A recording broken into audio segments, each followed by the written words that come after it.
Hello students, welcome once again to MEC class. A circular disc of radius r is confined to roll without slipping at P and Q as shown in figure. If the plates have the velocity as shown, the magnitude of the angular velocity of the disc is. तो यहाँ पर आपका angular velocity पूछा हुआ है disc का, provided कि body जो है वो प्योर रोल करते हुए मूव कर रही है. इसको हम लोग दो तरीके से सॉल्व करेंगे. पहला हमारा कन्वेंशनल मेथड कि this pure rolling motion will be considered as a combination of pure translation plus pure rotation, और दूसरा हमारा instantaneous center method.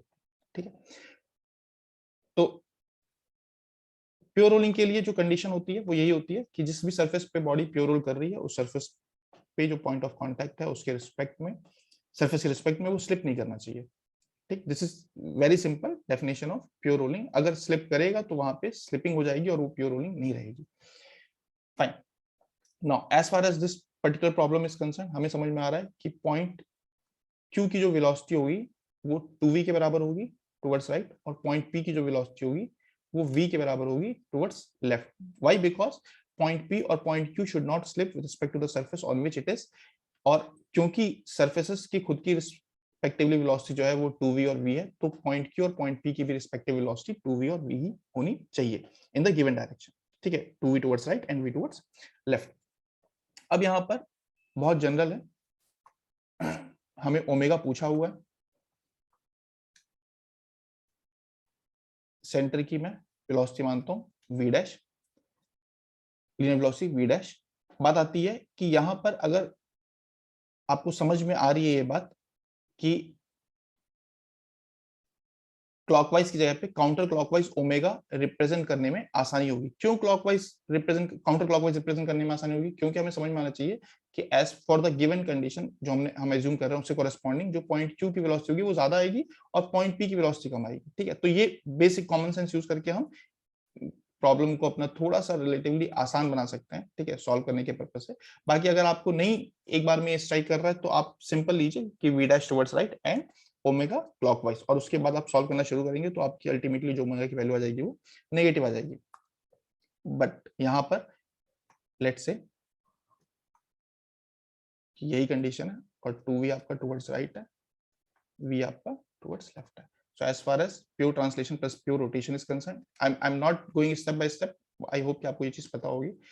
तो हम कह सकते हैं because of pure translation point Q की वेलोसिटी टुवर्ड्स राइट कितनी होगी v dash, and because of pure rotation towards right कितनी होगी r ओमेगा के बराबर, और वो आपकी 2v के बराबर होनी चाहिए अकॉर्डिंग टू दिस प्रॉब्लम. ठीक, ये मेरा पहला इक्वेशन हो गया. दूसरा इक्वेशन कहता है कि r into omega towards left minus v dash towards right, तो नेट वेलोसिटी टुवर्ड्स लेफ्ट कितनी होनी चाहिए? v, पॉइंट P की. तो पॉइंट P और पॉइंट Q की वेलोसिटी v 2v होनी है in order to avoid slipping. उसके हिसाब से हम इन दो इक्वेशन को फ्रेम कर पाए हैं. यहाँ से हम लोग आराम से कैलकुलेट कर सकते हैं कि 2r omega is equal to 3v, और यहाँ से ओमेगा की वैल्यू आपकी हो जाएगी 3v अपॉन 2r. ठीक, तो ये बहुत सिंपल तरीके से बहुत आसानी से ये आंसर आ गया आपका. इसी को अगर हम दूसरे अप्रोच से करें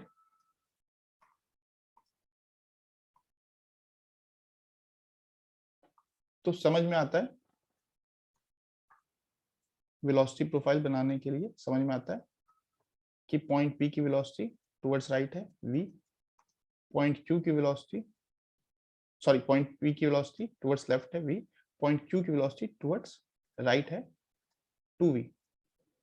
और इस वेलोसिटी प्रोफाइल को हम कंप्लीट करें considering this body to be rigid, तो कुछ इस तरह की वेलोसिटी प्रोफाइल बनेगी.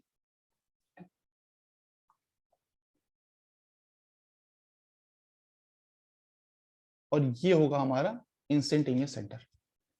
आई hope you are getting this point कि इंस्टेंटेनियस सेंटर हमेशा बॉडी अगर प्योर रोल करे तो इंस्टेंटेनियस सेंटर आपका पॉइंट ऑफ कांटेक्ट पे हो, ऐसा जरूरी नहीं है.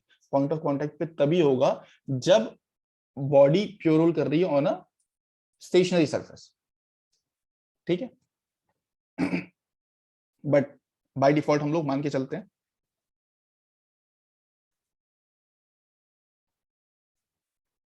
एक बार ये वेलोसिटी प्रोफाइल आपकी बन गई तो आपको समझ में आना चाहिए कि using geometry we can say that if this is x तो ये आपका 2x के बराबर हो जाएगा, और यहां से हम कह सकते हैं कि 3x is nothing but equal to 2r। ये मेरी पहली अंडरस्टैंडिंग हुई as far as this geometry is concern. और इस डायग्राम के हिसाब से हमें समझ में आ रहा है कि बॉडी की जो एंगुलर वेलोसिटी है वो काउंटर क्लॉकवाइज ही है। तो यहां से हम कह सकते हैं कि v is equal to x into omega.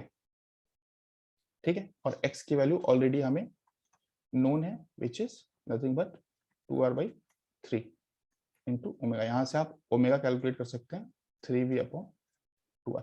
तो चाहे पहले तरीके से चाहे दूसरे तरीके से, किसी भी तरीके से आप इस क्वेश्चन को अप्रोच कर सकते हैं। बहुत सिंपल सवाल है।